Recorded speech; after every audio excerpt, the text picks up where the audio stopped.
Excellent study point के YouTube channel तक 86 पे मैं संदीप यादव सर आप सभी विद्यार्थियों का स्वागत करता हूं। आशा करता हूं कि आप स्वस्थ होंगे, मस्त होंगे और जबरदस्त होंगे। ठीक है, तो चलिए जैसा कि हम लोग आपको पढ़ा रहे थे, टेंस पढ़ा रहे थे। क्या पढ़ा रहे थे आपको? टेंस पढ़ा रहे थे। तो टेंस में आपको हम इंडेफिनिट पढ़ा दिए थे। क्या पढ़ा दिए थे? इंडेफिनिट को इंग्लिश में कैसे पहचाना जाता है, जिसे मैं आपको बता चुका था कि इंडेफिनिट को किस तरीके से आप लोग क्या करेंगे, पहचान करेंगे। ठीक है, तो उसी कड़ी में हम शुरू करते हैं आगे कॉन्टिन्यूअस को कैसे पहचानेंगे। ठीक है, चलिए शुरुआत करते हैं, कॉन्टिन्यूअस की शुरुआत करते हैं। ठीक है, तो जैसे कि जानते हैं कि टेंस कितने प्रकार का होता है? 3 प्रकार का टेंस होता है। तो कितने प्रकार का होता है? 3 प्रकार का टेंस होता है, प्रेजेंट टेंस, पास्ट टेंस और future tense. Present tense, past tense और फ्यूचर टेंस। ठीक है, और उसका हम पढ़ेंगे क्या? कॉन्टिन्यूअस। तो ध्यान दीजिएगा, किसी का भी कॉन्टिन्यूअस होगा, किसी का भी कॉन्टिन्यूअस होगा तो वर्ब के फर्स्ट फॉर्म में आईएनजी होता है। किसी भी टेंस का कॉन्टिन्यूअस पढ़ेंगे तो वर्ब के फर्स्ट फॉर्म में क्या होगा?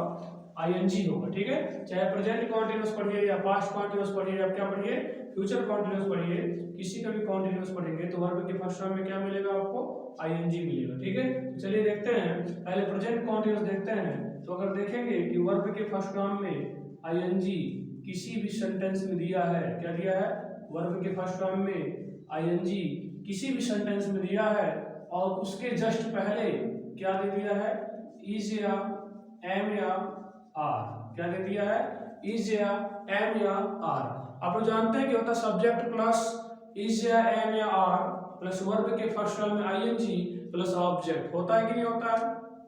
तो देखेंगे वर्ब के फर्स्ट फॉर्म में आईएनजी हुआ तो ये आपका हो गया कॉन्टिन्यूअस। अब किसका कॉन्टिन्यूअस है आपको पहचानना है, किसका कॉन्टिन्यूअस है यह पहचान तो आपको करना है ना, कि प्रेजेंट कॉन्टिन्यूअस है कि पास्ट कॉन्टिन्यूअस है या फ्यूचर कॉन्टिन्यूअस है। तो देखेंगे वर्ब के फर्स्ट फॉर्म आईएनजी है तो कॉन्टिन्यूअस हो गया।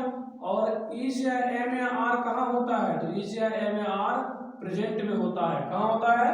प्रेजेंट में होता है। तो पूरा पढ़ेंगे तो क्या बोलेंगे? Present continuous. क्या बोलेंगे? प्रेजेंट कॉन्टिन्यूअस बोलेंगे। ठीक है जी, प्रेजेंट कॉन्टिन्यूअस। ठीक है, प्रेजेंट कॉन्टिन्यूअस टेंस। टेंस तो आप लोग जोड़ते रहिएगा, हमेशा मैं नहीं लिखूंगा। अब देखो बात यह आती है इज किसके साथ लगेगा, एम का प्रयोग कहाँ होगा, आर का प्रयोग कहाँ होगा। तो ध्यान दीजिएगा इज का प्रयोग जो होता है ये होता है ही के साथ, सी के साथ। ही सी क्या है? प्रोनाउन है। क्या है? ही सी प्रोनाउन है। इट के साथ, किसके साथ? इट के साथ। और कोई मान लीजिए नेम आ गया उसके साथ। और किसके साथ? तो सिंगुलर सब्जेक्ट के साथ। किसके साथ? सिंगुलर सब्जेक्ट के साथ किसका प्रयोग होगा? इज का प्रयोग होगा। ठीक है, उसी कड़ी में देखते हैं कि एम का प्रयोग किसके साथ होगा। तो एम का प्रयोग सिर्फ एक ही लोगों के साथ होता है, वो महाराज जी है आई। तो आई के साथ किसका प्रयोग हुआ? एम का प्रयोग हुआ। फिर देखते हैं आर का प्रयोग किसके साथ होगा। तो आप लोग जानते होंगे कि आर का प्रयोग होता है वी के साथ। वी हो, यू हो, दे हो। ठीक है, आल, कहीं कहीं देखेंगे आल दिया होता है, ऐसे दिया होता है आल बॉयज। क्या दिया होता है? आल बॉयज, सभी लड़के दिया होता है, सभी लड़के, आल बॉयज। तो देखेंगे ध्यान से, तो आर का प्रयोग किसके साथ करेंगे? आर का प्रयोग वी के साथ, यू के साथ, दे के साथ, आल के साथ। और किसके साथ करेंगे? तो प्लूरल सब्जेक्ट के साथ। किसके साथ करेंगे? प्लूरल सब्जेक्ट के साथ करेंगे। ठीक है, इसे आप लोग नोट कर लेंगे, यहाँ से यहाँ तक जो है इसे आप लोग क्या कर लेंगे? नोट कर लेंगे। ठीक है, इज का प्रयोग किसके साथ करेंगे? ही के साथ, सी के साथ, इट के साथ, नेम के साथ, सिंगुलर सब्जेक्ट के साथ। ठीक है, एम का प्रयोग आई के साथ, आर का प्रयोग वी के साथ, यू के साथ, दे हो गया, आल हो गया, प्लूरल सब्जेक्ट हो गया, इनके साथ किसका प्रयोग हुआ? आर का प्रयोग हुआ। ठीक है, चलिए 2-3 एक्सरसाइज देखते हैं क्योंकि आपको शॉर्ट में पहचानना सिर्फ बताना है। ठीक है, 2-3 एक्सरसाइज चेक करते हैं हम लोग कि कैसे एक्सरसाइज होती है। चलिए शुरुआत करते हैं। अगर वर्ब के फर्स्ट फॉर्म में आईएनजी होगा तो कॉन्टिन्यूअस होगा, इसे हमेशा याद रखिएगा। अब किसका कॉन्टिन्यूअस होगा तो पहचानना मैं आपको बताऊंगा। ठीक है, चलिए देखते हैं। दे दिए जैसे कि I am going there. I am going there. आपको टेंस क्या करना है? पहचानना है। तो आप देखेंगे गोइंग में क्या देखेंगे, गो क्या है, गो है, फिर क्या है, इसमें आईएनजी लगा हुआ है, मतलब आप कह सकते हो कि वर्ब के फर्स्ट फॉर्म में क्या लगा हुआ है, आईएनजी। और जब वर्ब के फर्स्ट फॉर्म में आईएनजी होगा तो यह किसी न किसी टेंस का कॉन्टिन्यूअस होगा। अब प्रेजेंट कॉन्टिन्यूअस है कि पास्ट कॉन्टिन्यूअस है या फिर फ्यूचर कॉन्टिन्यूअस है, यह पता करना है आपको। देखो वर्ब के फर्स्ट फॉर्म क्या है, गो है, गो में क्या लग गया, आईएनजी, तो वर्ब की फर्स्ट फॉर्म में क्या लगा हुआ, आईएनजी, और जो वर्ब के फर्स्ट फॉर्म में आईएनजी लगा होता है तो वह होता है कॉन्टिन्यूअस। टेंस का कौन सा भाग होता है, तो कॉन्टिन्यूअस भाग होता है, ठीक है। अब किसका कॉन्टिन्यूअस है चेक करना है। देखो यहाँ पे एम दिया है, तो एम से पता चला भैया कि इज या एम या आर, इज या एम या आर, तो इज या एम या आर किस में आते हैं, तो प्रेजेंट में आते हैं, किसमें आते हैं, प्रेजेंट में आते हैं। तो ये कौन सा टेंस हो गया, प्रेजेंट कॉन्टिन्यूअस। क्या हो गया, प्रेजेंट कॉन्टिन्यूअस। पहचानने में कोई दिक्कत नहीं हुई होगी, आशा करते हैं। फिर दे दिए यू आर, क्या दे दिया, you are coming here, you are coming here. तो फिर देखेंगे यहाँ कम में क्या जोड़ दिया, कम में जोड़ दिया आईएनजी।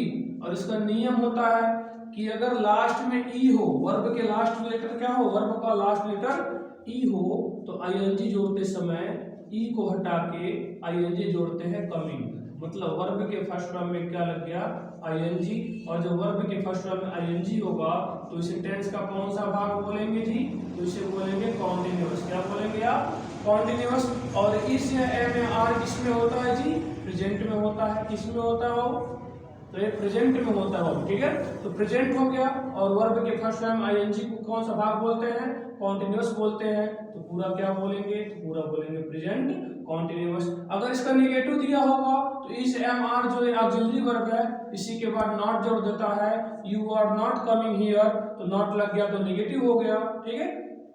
देखते हैं आगे, इसका एक इंट्रोगेटिव भी देख लीजिए इसी क्रम में, ठीक है।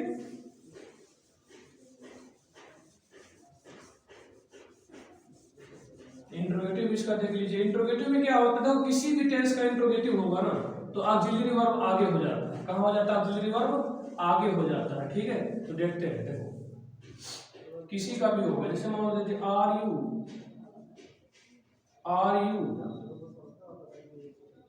Writing a letter, are you writing a letter, तो इसे देखेंगे लास्ट में क्वेश्चन मार्क है तो इंट्रोगेटिव सेंटेंस हुआ। लास्ट में क्वेश्चन मार्क है तो इंट्रोगेटिव सेंटेंस हुआ, यहाँ तो कोई दिक्कत किसी को। फिर देखो अब टेंस पहचानना है तो यहाँ देखेंगे, यह दिया है राइट प्लस आईएनजी, मतलब ई है लास्ट में, जिस वर्ब के लास्ट में ई होता है उसे हटा क्या जोड़ते हैं, आईएनजी, तो हो जाएगा राइटिंग। जैसे ऊपर दिया हुआ है राइटिंग, मतलब वर्ब के फर्स्ट फॉर्म में क्या दे दिया, आईएनजी, और जब वर्ब के फर्स्ट फॉर्म में आईएनजी होगा तो कौन सा भाग होगा टेंस का, कॉन्टिन्यूअस होगा।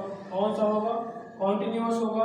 और इस या एम या आर किस में होते हैं, तो प्रेजेंट टेंस में होते हैं, तो पूरा कौन सा हो गया, तो हो गया प्रेजेंट कॉन्टिन्यूअस टेंस हो गया। क्या हो गया आपका, present continuous tense, present continuous tense. Clear.